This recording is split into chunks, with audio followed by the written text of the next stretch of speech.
Hey everybody, it's Monday, the 16th day of December 2024. I'm Jan Erickson, and this is As Above, So Below. Well, I hope you've had a good weekend. The snow finally melted, and we started to get a little bit more last night, but we woke up and it was melted all the way before we even got up. It was already gone, so yay. I spent 6 years of my life living in Alaska when I was a child, and so even though we get snow here because we're at 3,000 feet above sea level, so we do get snow here in the wintertime, sometimes a lot, and but truly I could do without it. I've seen it. I've been in it. I don't need to anymore. Anyway, let's start out today with Ansus. Now, Ansus is the fourth rune of the Elder Futhark. It's known as Odin's rune. It looks like kind of a skewed F. And it means divinity, clarity, higher awareness. It can also mean divine message or eloquence or spirit communication. But generally speaking, when I pull Ansus in a reading, it has to do with accessing higher awareness and higher wisdom, and then conveying that to other people instead of reacting before understanding the bigger picture. Maybe would be one example, just to stop and really try to understand it first before coming to any kind of a conclusion. That would be a higher awareness-based reaction versus reacting right away and maybe reacting with anger or what have you, without really knowing the whole thing. But let's take a look at the Geomancy rune and see what it has to say. There's a single dot for fire, there's 2 for water, 2 for air, and 2. Oh, so we have Laetitia. Laetitia and Tristisha are each other's complements. Laetitia would be the positive rune, and happiness and joy and success. Let's see, where is Laetitia? Whereas Tristisha would be stuck in sorrow and grief and sadness. There it is. So here's Laetitia. So you have an active energy there on the top layer here with the single dot. That would be active presence, and then you've got passive presence the rest of the way. So fire and your will, you're invoking your will to be happy. So it's a choice to be happy, really. It's also, it can mean intuition. It could indicate someone who's a teacher. It could also it could be good fortune in all things. So again, when you come from that standpoint of spirit communication, of higher awareness, of happiness, and just combining that all together, that's a higher vibratory experience versus one, again, that's more egoic and reactive and all of that. So far, it seems like today's going to be positive. But let's take a look at the cards here. I'll just shuffle just a little bit more.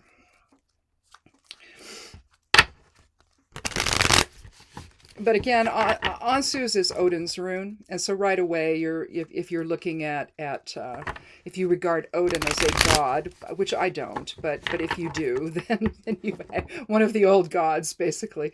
Then it would be something that indicates through higher awareness, you're able to achieve that sense of Laetitia in your life.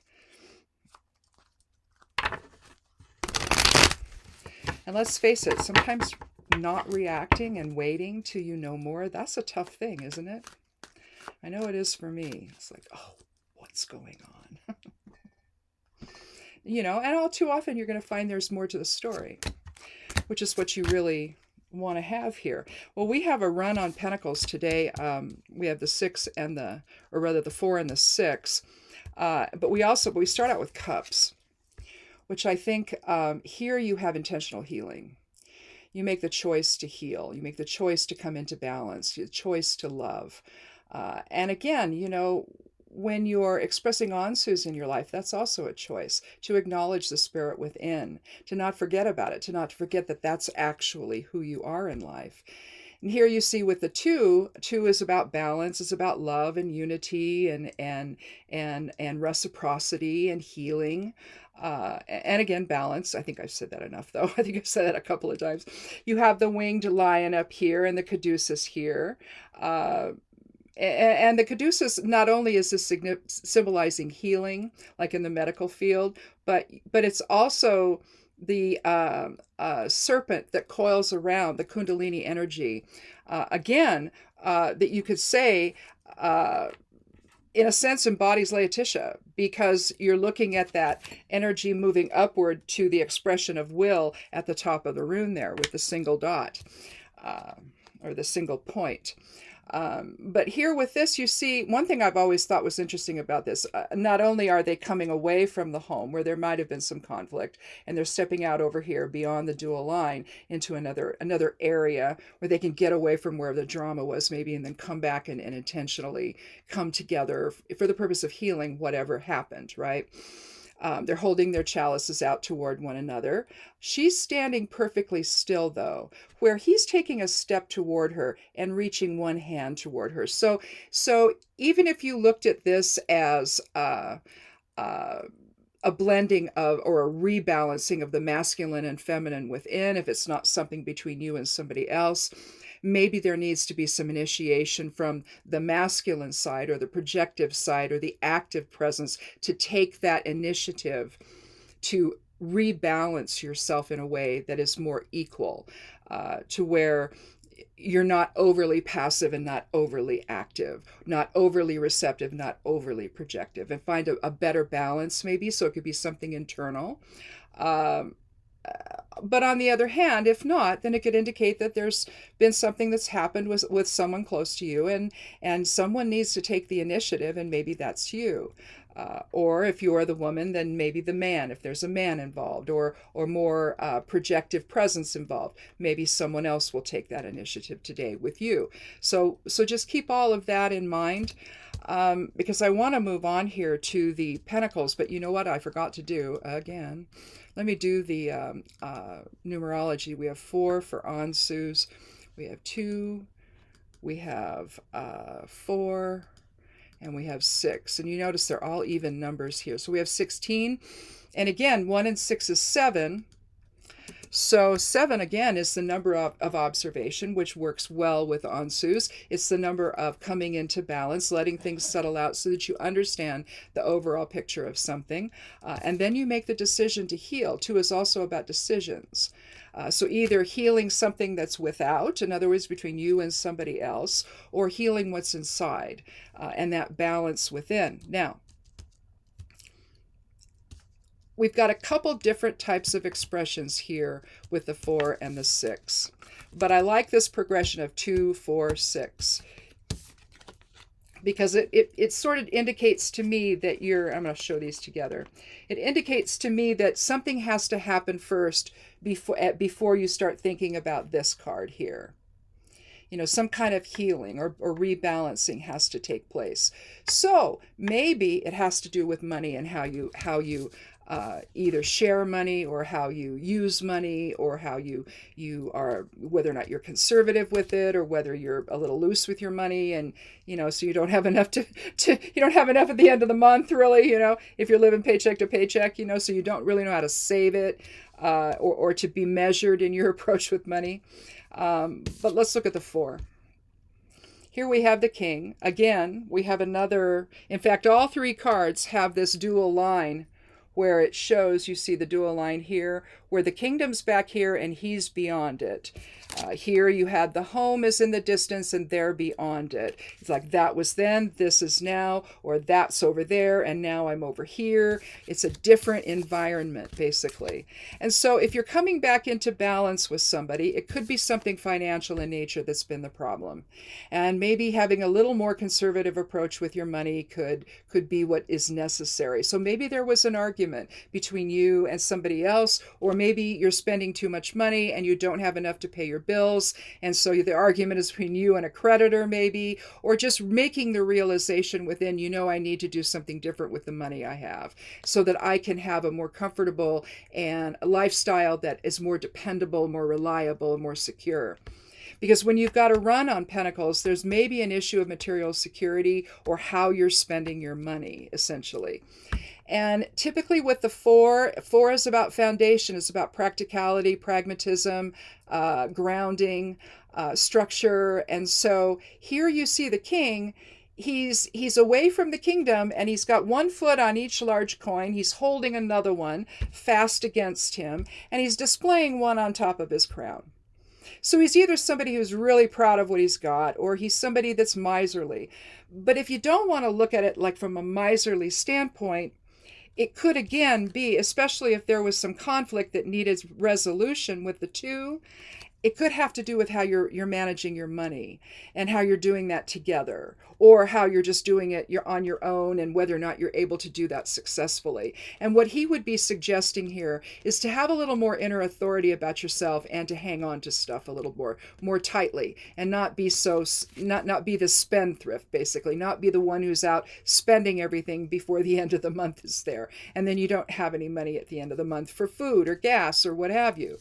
Or maybe a bill that comes in at the end of the month. So maybe it's about money management, in other words. And when you do that, and I'll just tell you, I generally, I have a visceral reaction to this card. There's an imbalance in all of the sixes, which may matter or may not matter. I think in this case, in this particular card, it does. You have the illusion of material security when he's offering this guy some coins. He hasn't done anything with this guy yet, and it doesn't mean that he won't, but we just don't see that on the card. But here you have the scales, which represent the 7, numerology for the whole reading, right? And you have an imbalance here. It's almost like, it's like when you play Hanged Man, that game you play when you're a kid. And it almost looks like that to me. You're not really getting where you need to go here. These guys are not being elevated off the ground. They're not being given a job so that they can maintain their own material security and financial strength and whatnot. But instead, they're dependent upon this guy, who almost seems like, when he holds the scales behind his back, it's almost like he's crossing his fingers behind his back, thinking, oh, well, I'll feel good when I'm done, and I'll have given something to these peasants, but at the end of the day, I've not really done anything, but I'm going to have the illusion that I have, and I'm going to do it out in public so everybody sees. And it's that sort of energy that I take off this card every single time I see it. So again, how do you see money? Are you deriving some personal ego benefit out of it, or are you truly looking to be able to support yourself? And was there some kind of a disagreement on how that's done, or a realization within that it's not working for you and you need to make some structural differences about it, perhaps taking a more measured approach to increase your material security and not live in the illusion of what money can do for you or for somebody else, when in reality it's fleeting. Once you spend it, it's gone. You see, if it's not being spent to pay the light bill, or the rent, or the house payment, or something vital to your own material security, if you're down at the bar all the time, or you take a trip that you don't have the money for, or something like that, or you create a lot of credit card debt or something like that, that you never can seem to get out of, right, without having a whole lot of money to pay it off. Well, it seems to me that maybe you need to be thinking from a higher perspective and express yourself in a way here, especially if you're the one trying to suggest the right way to go. You're going to have to do it with some eloquence and with a higher vision in mind, instead of one where you're yelling at the other person or getting angry or whatever. Irrespective of what's going on, you've got to keep your cool. So if you're the one that in fact is taking the initiative to try to explain the situation as you see it, and to try to find common ground, and to be able to collaborate together in a better way vis-a-vis your money, then you may be trying to explain to your partner, we need to have a little more measured approach. at how we manage the money so that we can maybe put some away in savings and still have enough to live on and, pay our bills and maybe have, go out a few times a month or something. Let's talk about a way to budget. Maybe it could be that type of a conversation you need to have with somebody.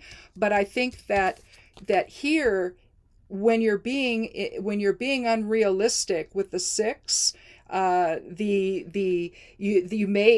may happen is your partner may have some excuses and say, well, I think that we should do this, or I think we should do that, and this will be fun and that'll make those people happy, and it's not about that. It's about your own material security. And I think that bears out here with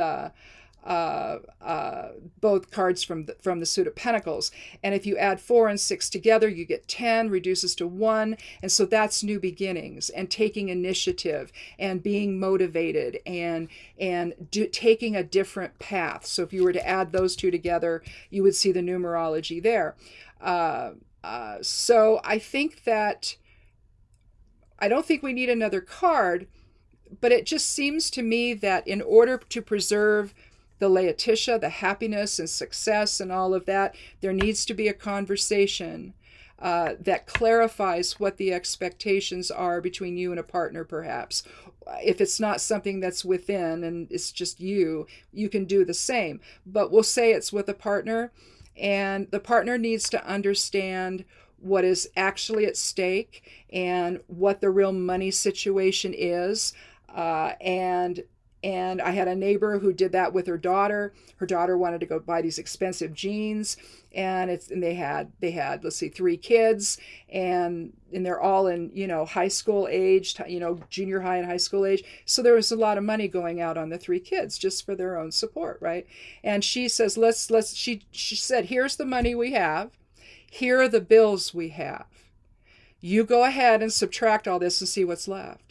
We're going to need X amount for food. We're going to need X amount for gas. And here's what you have left. Now, where's the money to spend on those jeans?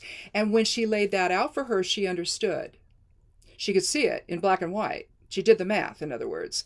And so maybe this is the day you do the math, essentially, with somebody in your life that maybe wants to spend a little more money than what they need, than what you need to. You really have the money to spend, basically. You just don't have it. Not if you want to be secure throughout the whole month. And so again, with the 4, you might be talking about a more measured approach to how you spend money, budgeting, and living within, this is the money that we can play with. This goes to the bank. This is what we have to play with. And once it's gone, it's gone. And maybe it might be something as simple as that. But again, make sure that whatever you're doing is realistic and matters. All right. And not to get yourself out on a limb like maybe the other person is sort of doing.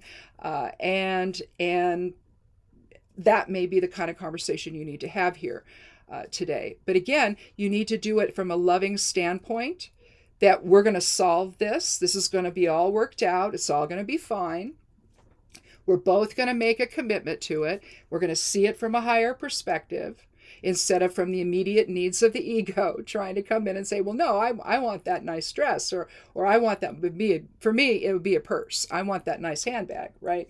Or I want some earrings or whatever. Do we have the money for it? No. Well, then we can't do it. It's just that simple, right? But for some people, it's not that simple. They want what they want. So they get out the credit card that's already nearly maxed out. You see what I'm saying? And so I think that there needs to be some higher awareness where you understand the bigger picture. You communicate that in a very eloquent and loving way to that person. You come up with a plan together to how you're going to manage all of this, and to be realistic when it comes down to it, when to the plan itself, and then how that plan is carried out. Everybody needs to be realistic about it, and that's, I think, the idea behind the 6 here. I don't think this is a very realistic situation here. It certainly doesn't help these two. That makes this guy think he's doing something good, but he's fooling himself. And so again, in where finances are concerned, nobody can be fooling themselves. Everybody's got to understand what's at stake and what the needs are and what the limitations are on all of that. So I think that's it. That's an interesting way to start out on Monday. with finances. Well, it happens. And periodically you got to reevaluate things. If the money's not there, the money's not there. And it doesn't mean you grab the nearest credit card, or a new one that comes in the mail. I had a relative that did that. New one come in the mail. She just activated it, Then her husband finds out. It's like, you can't do that. We don't have the money for this. So they were paying off forever, because she couldn't control herself. And so anyway, it happens. So, but again, if that's happening in your life right now with a partner, you've got to be very careful how you talk about it, and that you don't upset them to the point that they won't listen and they won't cooperate. It needs to be both of you in that position where, this is affecting both of us and our material security and just our ability just to make it till the end of the month. So we have to be on the same page, and otherwise, I don't know, we're going to have to go out and get more than one job. Each person's going to have more than one job, because we can't sustain the lifestyle that the other person wants to have, essentially. So anyhow, that's it. Thanks for watching. Check out the blog over at Stepping Aside. The web address there is imsteppingaside.com. If you forget, click on more below the video, and a little window will open. It'll be right up there at the top. I do 3 weekly posts, and sometimes I do other stuff as well, but I do 3 in addition to the write-ups for both readings each week. That's also there, but as we go. But the forecast is out. The correspondences for work and magic, spellcasting correspondences are out, and also the herb magic post is out. Check all that out if you would. I'd love you to do that. And come back again on Thursday for another edition of As Above, So Below. Be good to yourself, be good to one another, and blessed be.